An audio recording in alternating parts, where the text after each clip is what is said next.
Okay, thank you so much. I want to share my screen with you. And so I'm really excited to be here one more time, and it brings me a lot of joy to talk about qualitative research, because I think it's a really critical part of research that sometimes people take it for granted. So I'll go straight to the point. So what am I really hoping you get out of today's lecture or today's kind of talk series? For the past 3, 4 years, whenever I try to publish a qualitative paper, they've been making reference to this guideline or criteria that I wasn't really aware of, but it has become a way of synthesizing and evaluating um, the standard of qualitative research. So it's called COREG. And so today I want to help you understand what are the requirements of what researchers think is a quality research based on this criteria. And then I'll draw from a lot of the experiences we've had through Clcd, managing a lot of research of how to really collect very rich, reliable, qualitative data. So I'll help you understand the intention behind the guidelines and the criteria, and then give you more practical tools that you can use in your work. When we think of quality, before even defining it, I think there are different layers of quality. And in research, there's quality in a way in which we design a study. There's quality in terms of the way that we sample, like we get participants and collect data. There's quality also in the way we analyze and present findings and reflect on the findings, and even how we disseminate the finding, whether we are publishing or we are using theater or we are using presentations. It's like, what is the best way to present data, qualitative data, in a way that really reflects the lived experiences of participants? So when you look at all these layers of quality, as you are in graduate school and you take a qualitative research class, they always throw these terms at you like credibility, dependability, confirmability, trustworthiness. So these are all variety of ways of thinking about quality. So I'm not going to spend a lot of time on those ones, because I think they are oftentimes captured in your classes. If not, at some point in time, we can have another session on this one, and then we can help you understand those ones.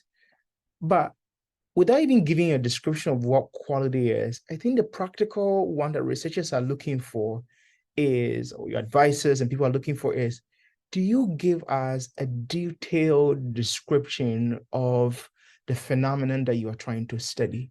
If it's women living with HIV, it's about power, it's about counseling, it's about trade, it's about empowerment. Like, can you really describe, so people who are not within that environment, can they experience it in the way that you're describing it?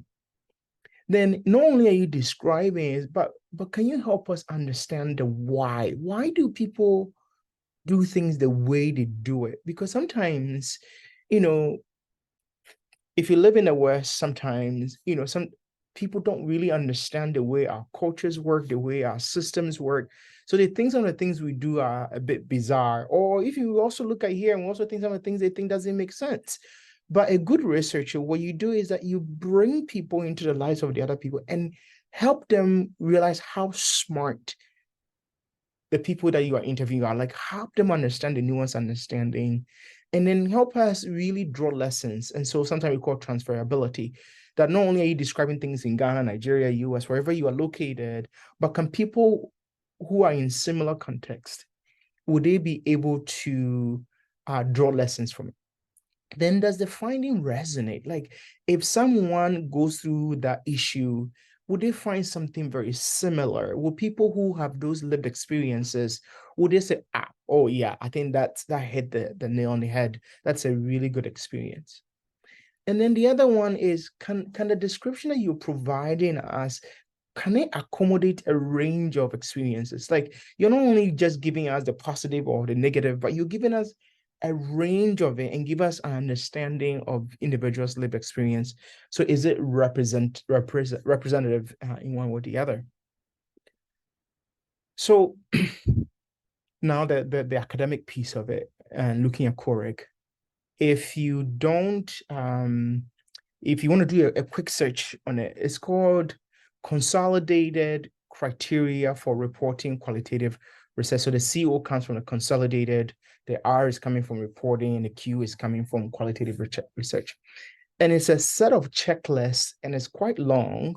I think I should be able to show you guys one. This is how it looks like. This is how it looks like. So if you write a paper these days, any good, really good journal, they will tell you, did you follow the correct model? And so they are divided into domains. So there's domain number one, which is a research team and reflexivity. Then there's domain number two, which is the way the study is designed. There is domain number three, which is the analysis and findings. And then that's where it ends. Today, what I'm going to focus on is domain 1, 2, and 3. One and two. I won't talk about analysis and findings because my focus today is on the data collection pieces and the way we are designing it. I'm also, during each of the sections or different domains, I would, highlight the description, the questions, and the criteria for you, so that you have a thorough understanding of what these criteria are, and then you can have a way of addressing them in your own work. So when you're thinking of quality, the way I want you to conceptualize quality is to think of it in terms of solving a crime. And in the US, there is this guy who is dominating the news, and he is responsible for killing a number of women, at least. They know about 3 of them, and they've been hunting him for a long time. So I want to show you a 3-minute clip of how the investigators were able to catch him. And I want you to think about, when you're doing qualitative research, I want you to think about you as being a criminal investigative person. And I think I'll draw on that to help you understand the techniques that I'm going to teach you today.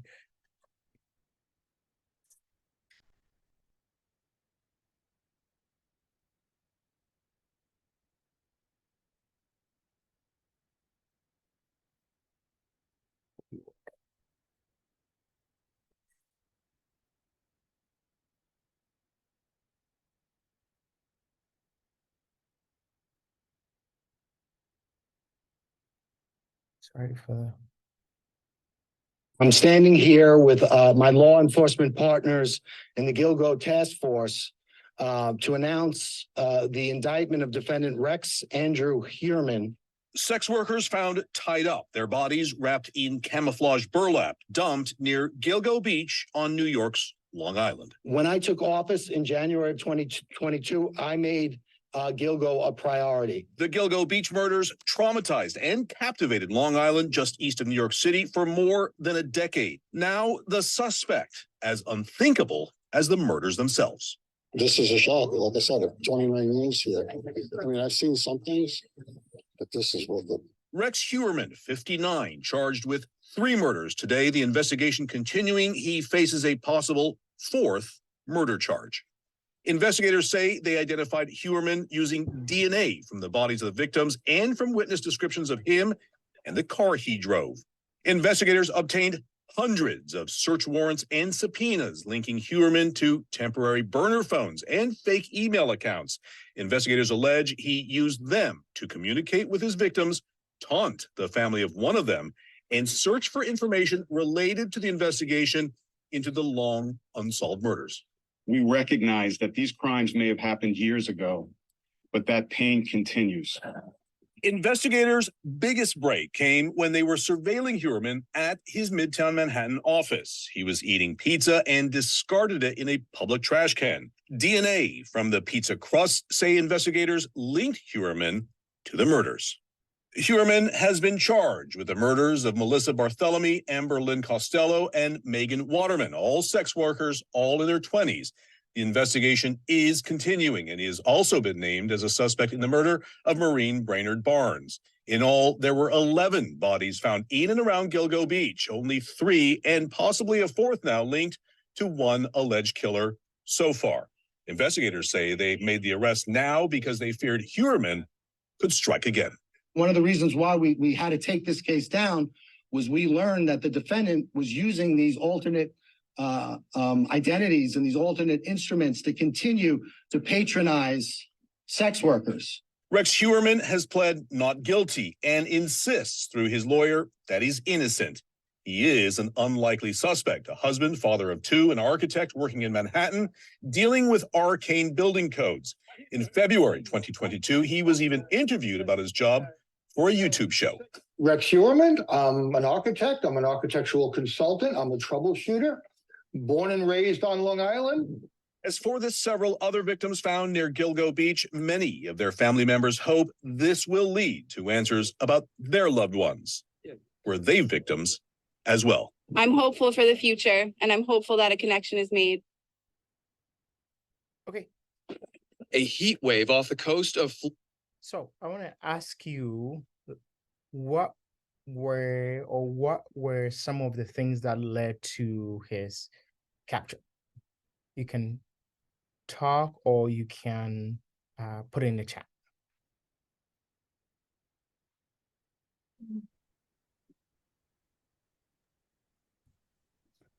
Yeah, I understand they use his DNA. Mhm. Also, DNA was also used Mhm. to catch him. What else? Thanks, bro. What else? What else? Okay, so a lot of work actually went into it because you could actually see from the start of the video that a lot of investigations went on and all that to have a grab on a solid information to be able to actually get the man right. So yeah, that was something I observed in the video. A lot of work, definitely. What else?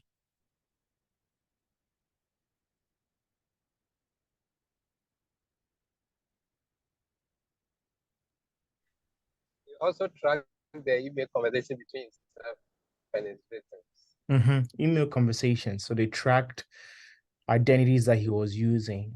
What else?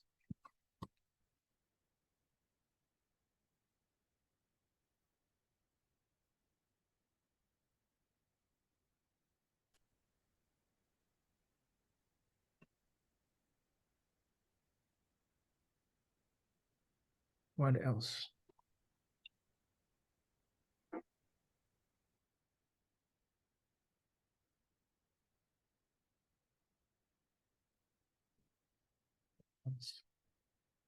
Description. Eunice is saying the description of his car. Yes.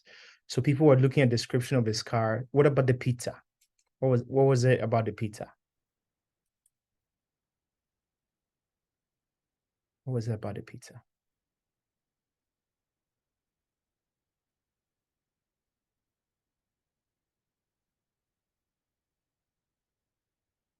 Yeah, so about the pizza, I think he was stilled, and then after eating he dropped it in the trash can, and then the took the pizza box with the leftovers and all, and then they ran test on his DNA. So I'm sure maybe his hand where he held the pizza box, or maybe the crumbs, they maybe took his DNA from there. Exactly. So what am I drawing attention to? So you've seen that they're using different strategies and different methods to catch him. The data they're using is diverse. You could also see that they were observing him and observing for so long that he had to drop a pizza and for them to get a DNA. They're also relying on people's description of him. They are relying on his phone records. They're also relying on car rentals that he's had. So they're using different methods and different approaches to catching the person. So and then not only that, he's also targeting specific individuals. He's targeting sex workers. So they try now, but what they haven't figured out is what is his motive. Why is he targeting sex workers? What is it that they have done to him that he's doing that? Why is he killing people? And eventually, I think they will try and do that. So first, if you looked at the Gilgo Beach, one of the things that you guys pointed out right now is that there were a lot of people that were on the case. When they are investigating any project, a lot of the time, how good the investigation goes or the result of the investigation depends on the one who's conducting the investigation. It is also very true that sometimes it depends on how experienced they are, how knowledgeable they are, how much involved they are, right? So the person who is leading an investigation has a lot of clout or a lot of say and influence in how the investigation is conducted. When we do qualitative research, one of the core beliefs of qualitative researchers is that the researcher is an instrument. The quality of the data that you get is as a result of those who are conducting the research. It's also as a result of those who are dealing with the data collection. So it is really important that those who are collecting the data reflect on who they are. So in the core criteria, they ask which of the authors or the author conducted an interview or focus group discussion. How good are they? Like, what is their training? Were they a PhD or MPhil or MD? Like, what is their qualification? Were they a student? What was their occupation at the time of the study? Was the researcher male or female? Because gender plays a very significant role in the kinds of data that is collected, because it is linked to power dynamics and it is linked to different lived experiences, or even now race plays a big role, or ethnicity, whether it is done in the person's native language or not, right? And then what experience or training did the researchers have? So they are looking at, is the person doing the study, is the person qualified to do it? And so when you are describing the work that you are doing, you need to project and you need to articulate that you are qualified, and in articulating that you need to answer all these questions. So some few strategies to kind of improve the quality of the data that you have. The first one that has really helped me a lot is to be culturally naive. What I mean by that is coming across someone who don't fully understand the topic or the issue and letting the participant be the one who explain it to you. So let me give you an example. I am a male. I study maternal and child health. I can't give birth. So how does someone who can't give birth study issues around birth? Like, how do you really understand? Sometimes when you sit and you want to talk to women about birth, they think like, how crazy are you? Like, you're a man asking me about issues around birth. So it can go against you about how rich and how open participants are to you. So when I go in, I say, okay, yes, you can see that I'm a man. I have never given birth before, so I don't know what women go through when they give birth, particularly say in this hospital. So could you help me understand what is it like for women to go through and give birth at this hospital? The trick here is that psychologically, people like to talk about themselves. They like to teach. They like to be known as people who are smart. So when you assume the posture of cultural naivete, it helps the participants open up and then provide you with the information that you need. So that's one strategy. The second strategy is that you need to help the participant feel powerful so that it minimizes the power dynamic between you and the participant. So for example, when we are interviewing people living with HIV, postpartum women living with HIV, whenever we say we are associated with, say, Fever's clinic, for example, Kolebu, they always assume that you work for Kolebu and you're a health worker. And so whatever they say, you are going to be defending a hospital, or if they say they've been missing the appointments, you're going to be upset with them. And so there's already that kind of anxiety. And so you need to find a way to help the participant feel comfortable. So one way of doing that is helping the participant feel that they are the expert, like treat the participant that they are the expert of their own lived experience, and then they know what they're doing. But my favorite whenever I'm doing interviews is when we are sitting down, when we go to the home or the house, I always find a chair that is lower. So this is me, and this is not actually, we were practicing our interview guides. This was when Ridge Hospital was in operation, and so you will see that I am sitting on a lower chair. My head is a little bit tilted, and the person I'm working with is sitting slightly higher than me. So in essence, I am giving her, it's just really interesting how that also helps. Sometimes also, it is really helpful. People feel less conflicted when you are looking at each other in an angle instead of like face to face. And so if you can sit in a position where you're not so much looking face to face, but you're sitting parallel or in an angle that allows the participant to be able to open up. The other one is listening. So echoing what the participant have said. Okay, so I heard you say that when you came to the hospital, they didn't treat you well. Could you help me understand? Or paraphrasing what the person has said to you so that they know that you are listening. Okay. Then criteria like 1B is researchers want to know what is your relationship with the participant.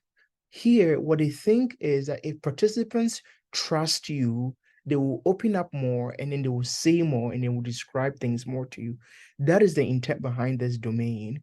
So they want to ask, did you establish any relationship prior to the study commencement? So if you didn't establish relationship, that's obviously is suggesting that you were not doing some quality work. Did the participants know you about the research? Did they have a personal knowledge about you? They didn't know the reasons why you are doing the research. Then what characteristics were reported about the interviewer, or what did you tell them? They want to know that did you establish some form of trust within the confines of the conversation? So how do you then do that? So strategy number 1 for that, building rapport. The way that we come at it from COCD standpoint, from my own research standpoint, we use a persuasive communication principle called principle of likeness. You see, when people feel that they are like you, they tend to open up more to you. So for example, I'm a Ghanaian. I was born in Sunyani. I went to Presec. I lived in Accra for a while. I lived in Sunyani for a while. But I teach in the US sometimes. So when I'm in the US and I meet someone, I say, "Oh, I'm a Ghanaian." Oh, then I ask them, "Uko school or where did you go to school?" I'm just trying to find out, like, did they go to Presec at all, or did they go to Abugi's, or the two best schools in the country? Like, where did they go? Right? So if you try and find what do you have and you share in common.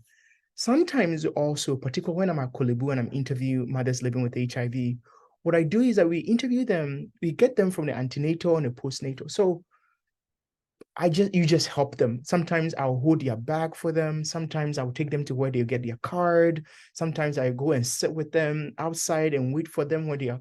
So you try and be helpful so that it helps them open up to you, to talk to you. The other one is obviously you need to get informed consent. If you don't get that, then that's a big no-no for researchers. The last one here is that when I advise graduate students or oversee graduate students' work, sometimes there's a haste to finish and they like doing just one interview and then they are done. You see, and so they count, oh, we did 20, 30 interviews. But for qualitative research, it is not so much how many interviews that you did, it is how in-depth the interviews were. So when we do interviews, we find those who talk more, those who know more about the subject, and trying to interview them 1 or 2 times, 2 or 3 times. So when you are writing your IRB to get ethical approval, you need to put into place that for some of the participants that have more to say, you want to interview them more than once. Then the second strategy is ask more descriptive questions, particularly very early in the interview. Ask things that allow them to talk. And I think you learn from school, like, oh, don't ask close-ended questions, ask open-ended questions. But there's a type of question that I have found works really well. We call this question grand tour questions or narrative type questions. Narrative type questions are tell me a story, walk me through something. Grand tour is like thinking about going on a tour. When we go to Cape Coast, for example, they take us through the different dungeons and where the slaves were and where the masters were. Like they're taking you through a tour. So in the same way, when you start, you can ask someone to tell you, but what does a typical day look like working at Kolebu as a doctor? What is a typical day look like working as a community health worker? What does a typical day look like being a counselor or being a student in Ghana, right? From the time you are admitted to the time you graduate, what is it like? So here in this example, I want to understand your experience, what your experience has been living with HIV. I would like you to first start with when you found out you are HIV positive. Could you tell me what was happening there? Then the participant go blah blah blah blah blah blah, and then you say, okay, after the diagnosis, then what did you do? What happened? So you see what you're doing? You're creating some chronology, and you're then allowing them to also describe something broad for you. There will be moments where you're going to experience very challenging participants. They just don't want to say anything. Like every time you ask them a question, they give you just one answer and that's it. And for a qualitative researcher, that is bad for you. Like you don't just want one answers, you want answers that are descriptive. So when I experience cases like that, when others experience cases like that, one powerful way of doing it is to use vignettes or hypothetical situations, right? Create a scenario and then let the participant talk about the scenario and what participants are likely to experience. The other one is using what we call compare and contrast questions. An example of this is, I remember when I was at Hopkins and I was finishing my MPH, and we were supposed to interview people from Bhutan, now called Nepal. And the organization that we're working with wanted to know if the training that they have they were refugees were good or not. And there was this guy, I just couldn't get him to talk, but he was a teacher when he was in Nepal. So what I said is, okay, could you describe to me how good teachers teach in Nepal? Like what makes good teaching in Nepal? How was it like when you were teaching? What? And so he would, because he was familiar with Nepal, he kept talking and talking. And I was okay. Now, can you compare it to the US? What is it like the way teachers teach in the US? What is different? What is similar? If it is possible, try and avoid starting your interviews with why. Why didn't you come to the hospital? Why didn't you take your drugs? Why did you do this? Why did you do this? The moment you start saying things, why, people get defensive and then they close up. And then they don't want to tell you the things that you want to know. Correct criteria still domain. This is going to domain number 2, your theoretical framework. When you ask students what kind of research are you doing, they always say, okay, I'm doing a quantitative research, or I'm doing a qualitative research, or I'm doing a mixed method. Okay. What they don't realize is, and then I'll ask them, so what kind of qualitative research are you doing? Also, well, I'm doing thematic analysis. But thematic analysis, you even hear the name. Thematic analysis is a form of an analysis, right? It is not necessarily a methodology or a orientation in how you're conceptualizing the project and how you're executing the project. So in qualitative research, there are many, many different methodologies. One of them, grounded theory, discourse analysis, ethnography, phenomenology, content analysis. I can't explain all of them to you here, but what I want to say is that the way the data is collected is very driven by the type of methodology that you're using for qualitative. So here is an example. Grounded theory. Grounded theory says, don't bring a theory that is already in the literature and then frame your questions and try and see if participants' experiences fit that framework. But you went in with already a theory that you are using. You're using that theory to test and see whether that theory is good, or you're using that to design your research instruments and stuff like that. And then you write in your analysis that you use grounded theory. You've kind of failed, or in the first place. Grounded theory also says that once you do the interviews, don't wait till you are done with the interviews, come up with your theory about how participants are feeling, and then go talk to more people and test to see whether your theory is working or not. So there is something in grounded theory called theoretical sampling, right? If you didn't know the methodology you're using, then you wouldn't use this. Or think of phenomenology. Phenomenology says, don't come and bias participants' experiences with your own experiences. So bracket them, write about how your own thoughts about the subject, write about your own feelings about the subject before you go in and talk to the participant. Or even think of ethnography. They say they need detailed observations, like spend time with the participants, go there and see what they're doing. And don't do it in over 2 weeks or 3 weeks and you're done. Stay there 6 months, 7 months, 1 year, 2 years, 3 years. If you come and you say you use ethnography, but you didn't do any observations as part of your data collection, you have failed. The data that you're going to publish is not quality in the minds of people. The other one that you need to be really mindful of is as you move through your career, you become PhD, you become an assistant professor, you hire people to help you do your research. And I can't tell you how many times when you get to the ground, people want to change your research. They want to change the way, the questions you are asking. They want to change the objective of what you're doing. It's just like, it's mine. I know what I want. I know what I want to do. Just try and do it the way that I want to do because I've thought about it, right? So you need to be able to kind of negotiate and understand where and the people who are helping you and how they are collecting your data for you. Then selecting participants.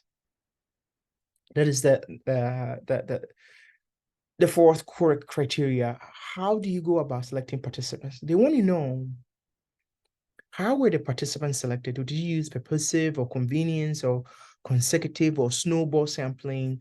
Like, how did you also approach participants? Was it face-to-face? Was it telephone? Was it mail or email? What was your sample size? How many people refused to participate or drop out? Qualitative researchers are notorious for not reporting how many people dropped out of their study and why. Where was the data collected? Was it in the home or was it in the clinic or workplace? Was anyone there when you were collecting the participants? Was the husband there? Was the wife there? Was the grandma there? Like, were these people there when the data was being collected? So that is important for you to address. And then, who were you talking to? What is the sample? Were they young children or young mothers or older mothers? What is the range of participants that you are dealing with? So that is, they want to know who is in your study. So here are some tips about this one. This is where I think it is really important you think like a murder detective, because if you don't do that, the biases of conducting quantitative research where like everybody has to be asked the same question, the question are already devised ahead of time, you want the maximum number of people as soon as possible, you want to count how things, it will kick in, that drive kicks in, is your default. So qualitative research is not like that. So because it's not like that, it is really, really important that you think like a murder detective. So here are a few things that I want to point out to you. If you were solving a crime like what we watched on the clip, would you not narrow down the interviews to people who are familiar or related to the crime, who might have seen him, who know the victims?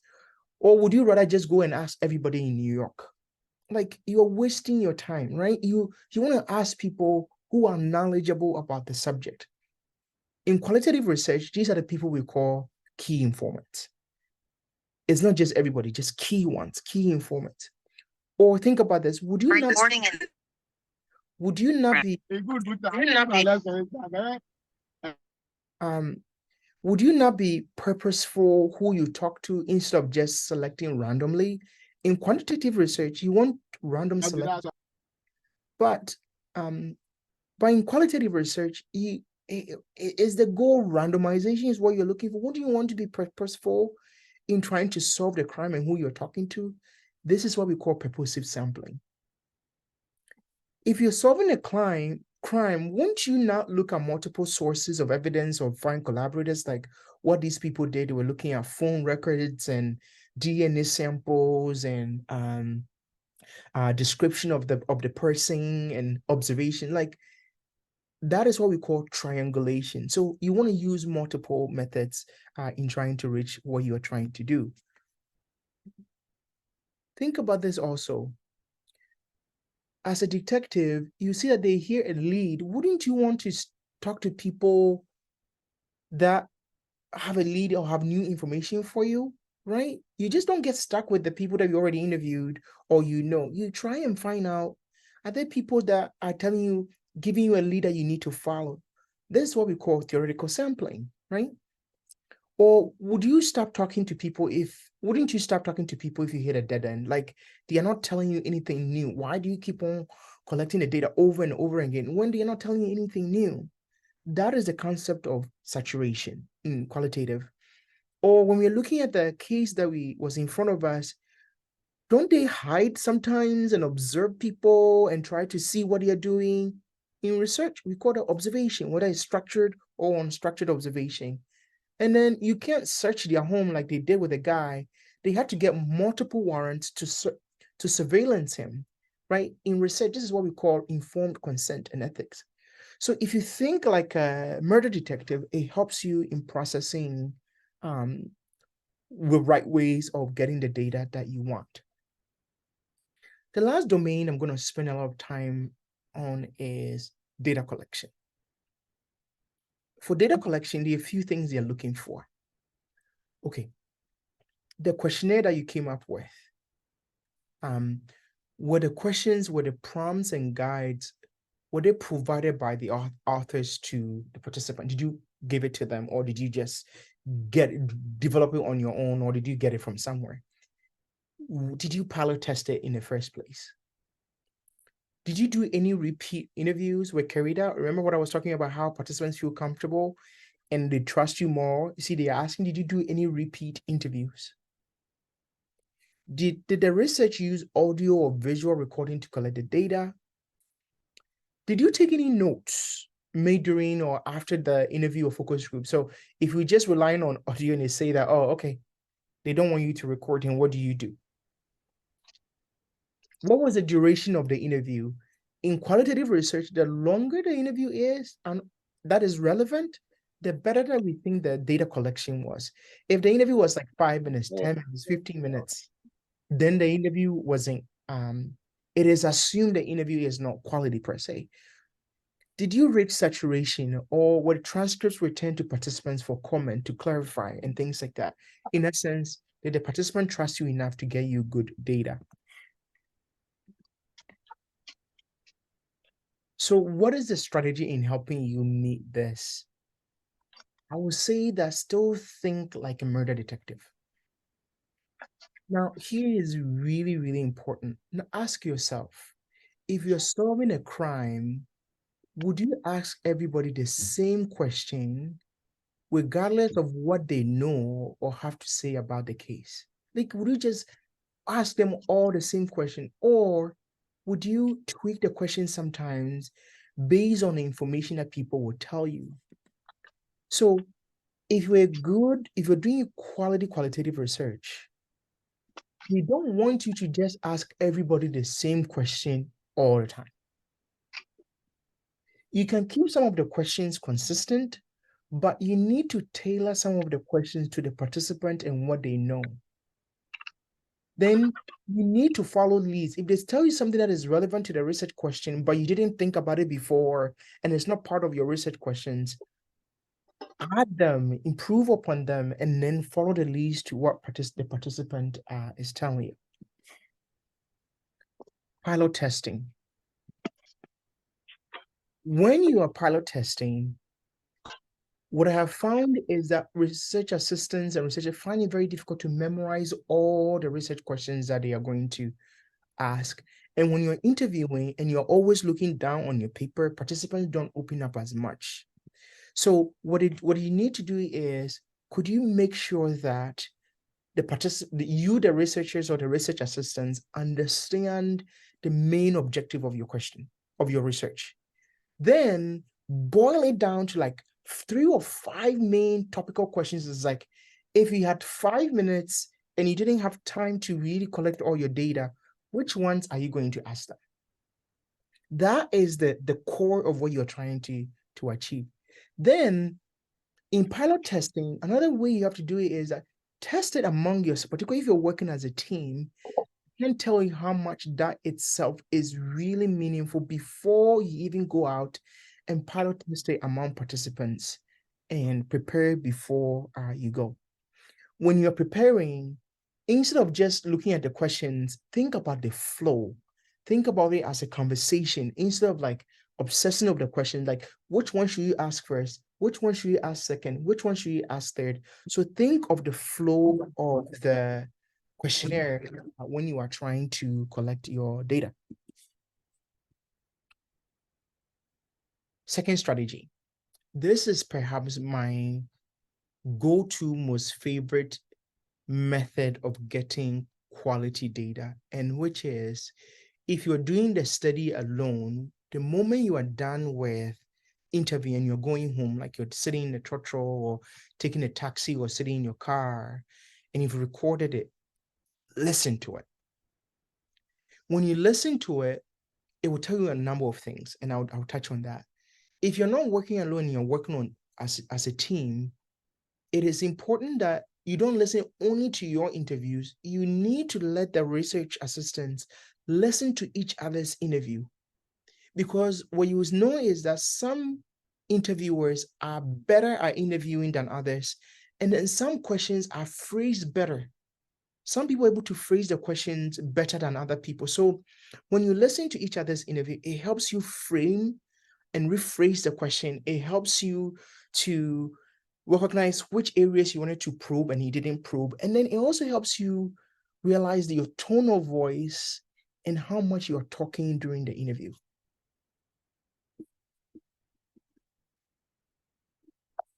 Last technique. Probe. Try and understand when you ask the question, is this something the person needs to clarify? Is there something that the person needs to continue saying? And so you can use different techniques. One is like, that is interesting. Could you help me understand? Or the moment you're done with talking, say, really? Or, oh, I see. And then you pause. Or you can say, can you tell me more? That sounds really interesting. I don't know what I would have done there. Can you tell me more?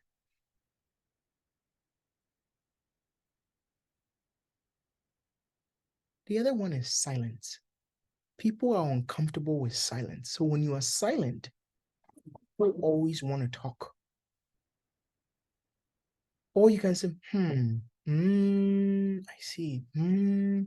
Like you echo what the person is saying, and then it encourages them to tell you more things. So I'm going to show you evidence of this in terms of the quality. So Sandra and I are going to do a small interview based on the transcript that we have. And I'll show you a before and I'll show you after. So when I show you the before, I will ask you, what did you observe and what stood out to you? And then we'll share with you another one. Okay. So Sandra, are you ready? Yes, I am coming. Okay.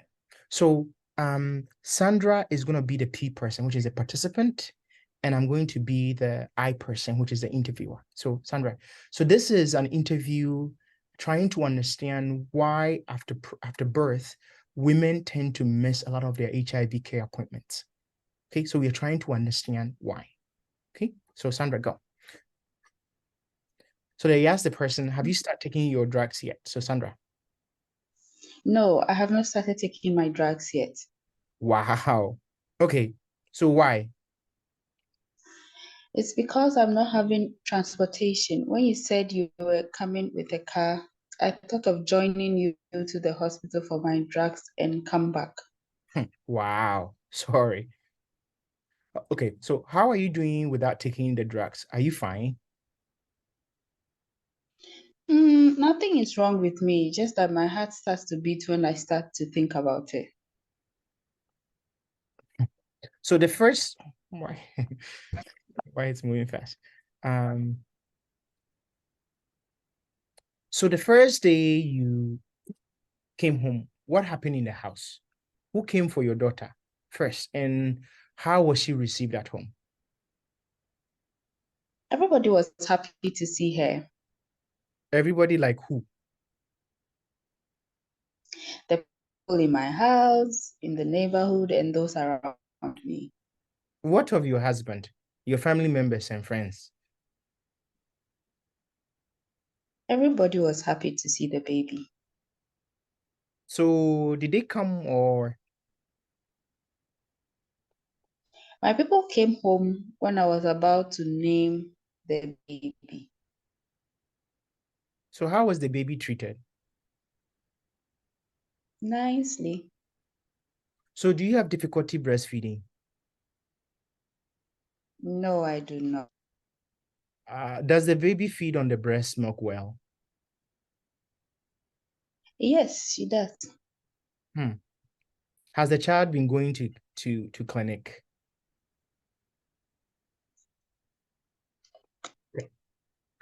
Now, what stood out to you guys? How did the interview go? You can talk or you can write in the chat. Maybe 2 minutes. Because I'm running out of time. What stood out to you? At least I need 2 people.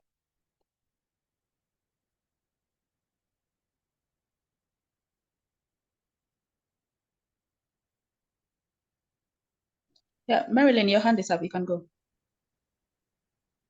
Okay, so for me, please, can you hear me? Yes. All right, thank you. For me, I think this interview was straightforward. There was no involvement. There was no communication. That it was just like asking feedback, asking straightforward feedback, and that was it. There was no interaction. Thank you. Thank you, Marilyn. Someone else. What stood out to you? Yeah, hello. Thank you very much. I also noticed that the respondent was just giving a straightforward answer, which means that she wasn't really in the mood of talking, and then but yet still the interviewer was still interviewing her. So from my perspective, I think she was not interested in the questions, but she's being forced to answer because the question keeps coming and coming. That's my view. Thank you. Yes, that was what was happening too on the ground. Yes, someone else.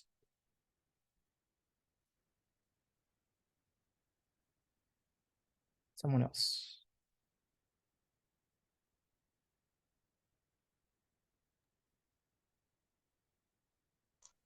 So Evelyn says the questions were not descriptive enough. And then Annabelle says, I think the interviewer was also leading the participants. Correct. And then Rosalind says that no rapport between the two. 0. No rapport between them. And the leading questions, definitely. You ask if the person was fine. Yes. Yes. You ask if the person was fine. Do you even start from this is where she started the interview from. The first I omitted the first I, and this is, we're interested in children, we're interested in breastfeed, but we're interested in everything. So she was just asking questions, just like asking them. And so when she brought this transcript to me and I listened to it, she also listened to it. She said, oh, I didn't know that's what that. She came in like, she was so excited that this was one of the best interviews she's ever done. But after she listened to the interview, I think she had done 4 times. After she had listened to them, this is the next one. Sandra, you're going to just read a few of them. I don't know if you start.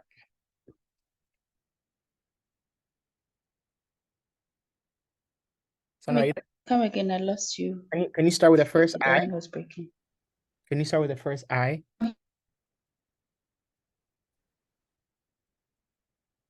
So how was your experience feeding the baby for the first time?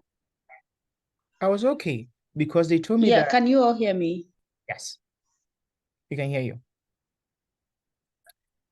I was okay because they told me that I have to give the baby only breast milk and that I don't have to add anything So when my mother came around and she already knowing my problem, I told her how the nurses advise us to handle the baby, like not cleaning his mouth and not giving him water, else you have problems. So we did what we were told to do. How was the baby taking the breast milk? The first day, the breast milk was not coming. It was not coming out well. And when he sucked, he wasn't getting much from it. So the next day, I took some soup. Then I started getting the breast milk for him to suck. Did you go through any difficulty anytime? Did you go through any difficulty anytime you are breastfeeding the baby? No, I did not. I did not have a problem at all. That's fine. Yeah. When you were pregnant, how were you able to go to the hospital? I was okay. The place I went to ANC care for this pregnancy was the same place I went for my first child. So they made me do more lab tests because they didn't know that I had such problems. So you're talking about HIV. They gave me a letter to come to this facility to test and see whether it was true about the problem I had. It was then I called one midwife and told her the problem that I had.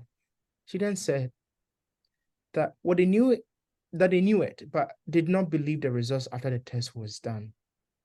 So if I've told them the truth, then they will believe it. So they started taking care of me from the moment onwards.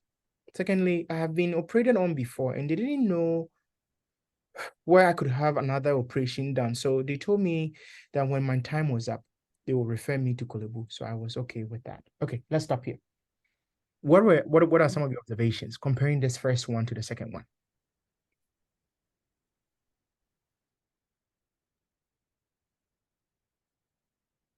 Observations. Ernestina.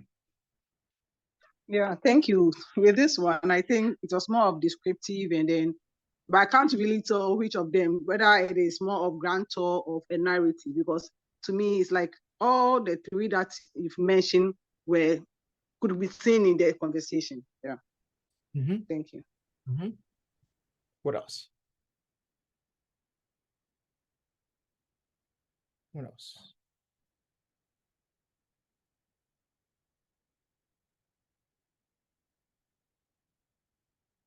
One more person.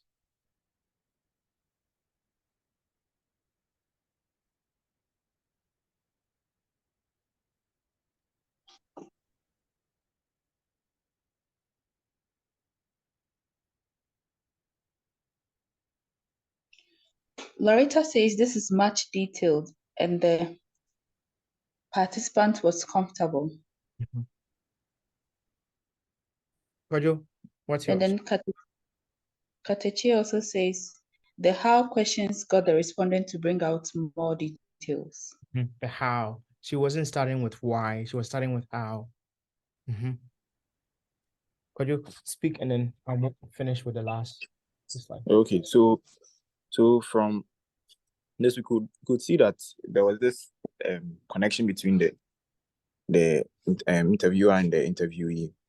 We could see the interviewer had this feeling for the interviewee because there was some concern on the part of the interviewer. So that's something I observed between them. And I wanted to, you could also see the first question was about experience with breastfeeding. And then she goes on and says that, oh, how was the baby taking the breast milk? Then she goes on to say, oh, did you have difficulty anytime in the breast? You see continuity in the way she's asking the questions. So in some way she's probing and she's following up. It's not necessarily clarifying, but you could tell that she's also listening and getting more information about the breast milk and the breastfeeding. Okay, for the sake of time, I don't want Sandra to kick me out. I know I'm running a few minutes, but I'll be done soon. The last two ideas is do not wait until the end of the interview to analyze, data collection to analyze. It happened to us very recently. We were collecting data on Sandra, the BEMPU, on neonatal hypothermia and trying to ask healthcare workers about how a bracelet was being used to detect hypothermia. And and we collected about 20 something interviews. And I was telling the research manager at the time, please don't wait till the interview is done. Begin to kind of debrief, think about each of the interviews, write summaries, and think about, okay, if I was to do this research again, what more questions would I need to ask them? And we didn't do that. So we waited to the end of the study, and then we were analyzing, and we realized that there were so many loopholes in the study. And then this is when we are trying to write it for publication, and they say you should go back and collect more data. A lot of you will finish the data collection before you analyzing, but my encouragement to you is don't. After you've done about 7 of the interviews, sit down, listen, try to kind of analyze, not necessarily in coding way, but like summarizing and looking at what are the themes, how are they answering my research question? Is there a theory that I can, or explanation I can begin to get out of here before you do that? So in academic terms, we say write theoretical, methodological, and analytical memos. And then, so here is an example. So theoretical memo would be like, what are the main topics you covered? What were the main themes of the interview? What influences in this context we're doing with HIV?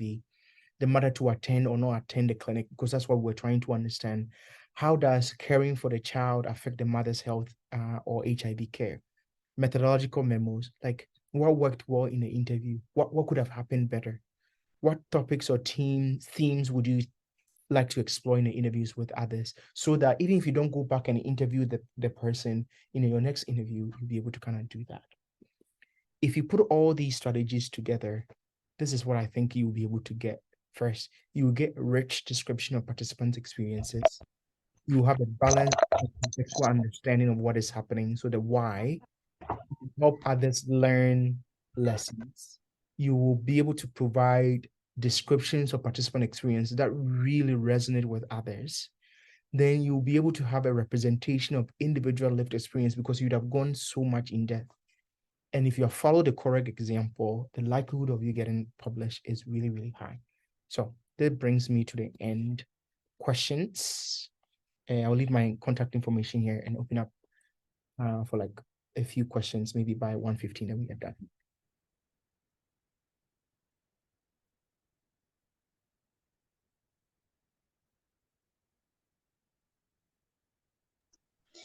You can type your questions or you raise your hand. Okay, Ernestina.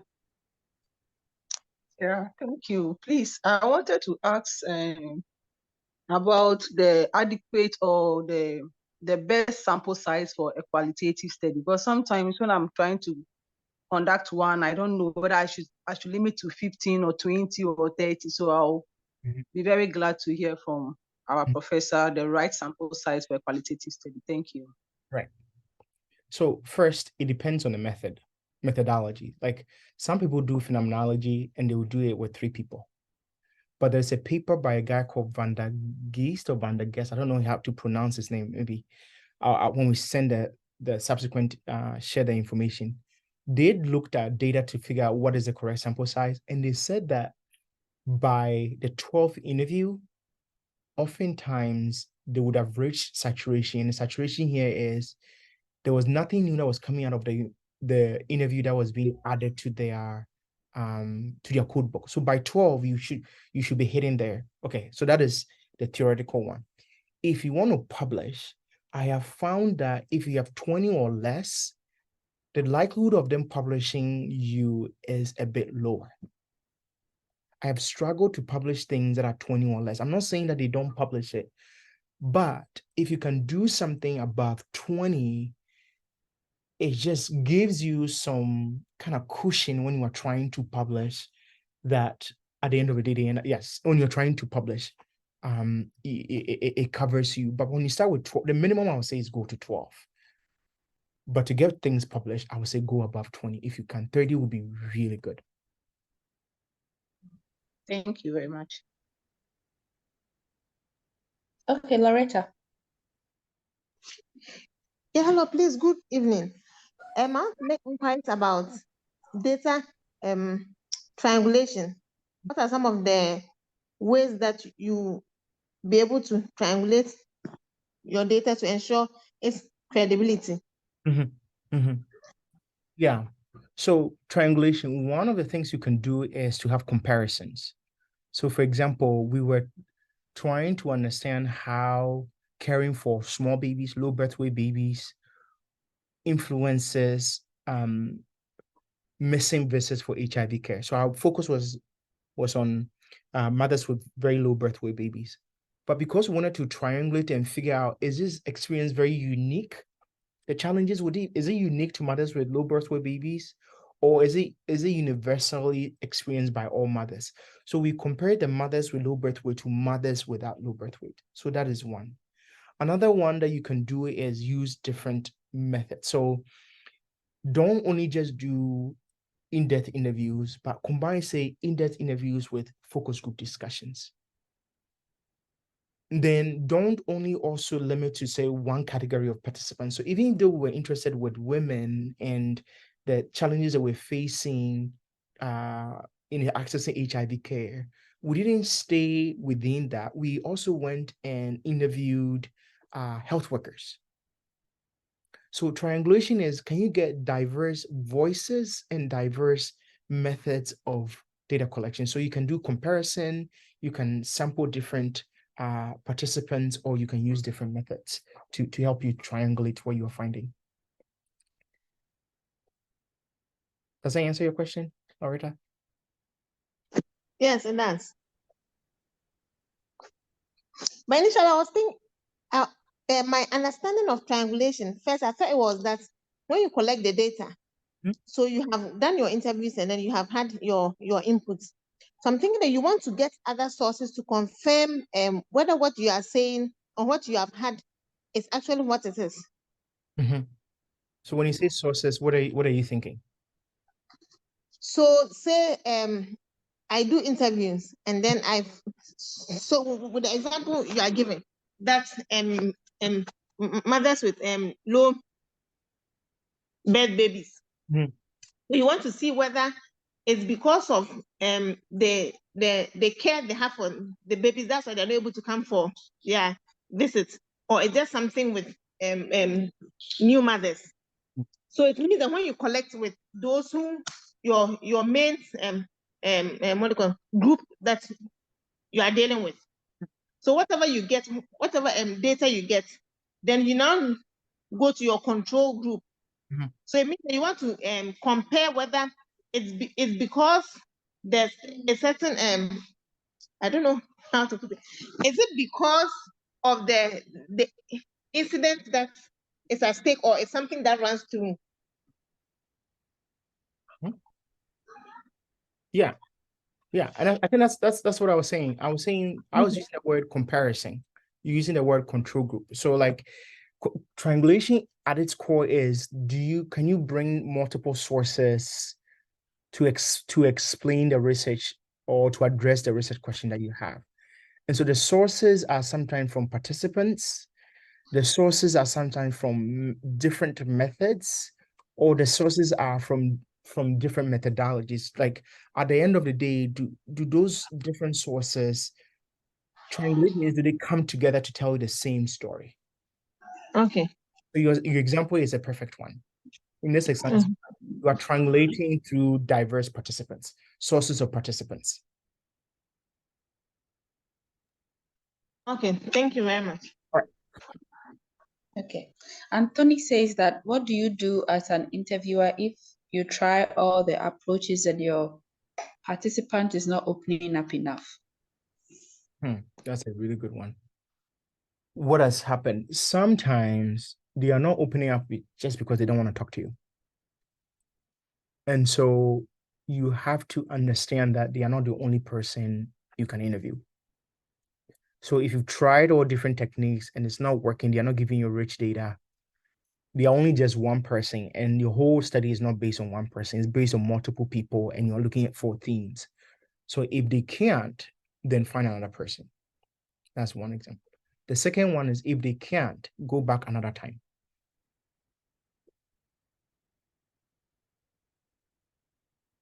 The last one that I've also found is, sometimes I have called participants on what they are doing. So I would say, I think you really have a lot of experience that I want to learn from. And I think your experience will be really rich in helping me understand what is happening.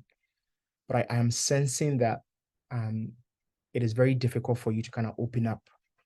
Could you tell me, or could you help me understand what is making it hard for you to open up to me? And sometimes they will say, they'll give you their reasons. And if it's not you, sometimes it's about where they are.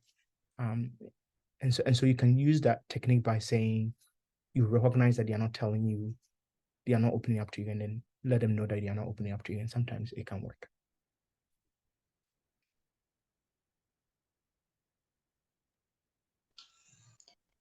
Okay, if there are no further questions, Joseph, do you have an announcement for us? Yes. So thank you very much again, Dr. Asichi, for this presentation. On the 25th of August 2023, we'll be having next month's lecture. And having learned a lot about effective strategies to collect high quality qualitative data, when you are done collecting the quality data, what are you going to do with that data? So that's going to be the subject of next month's lecture. We are going to look at codes and themes, and so anticipate. And I also encourage you to check your emails. We'll be sending a link to your email for the recording of this lecture. If there are no more questions, then we'll have to call it a day. So thank you all for joining us. We hope to see you next time. Thank you.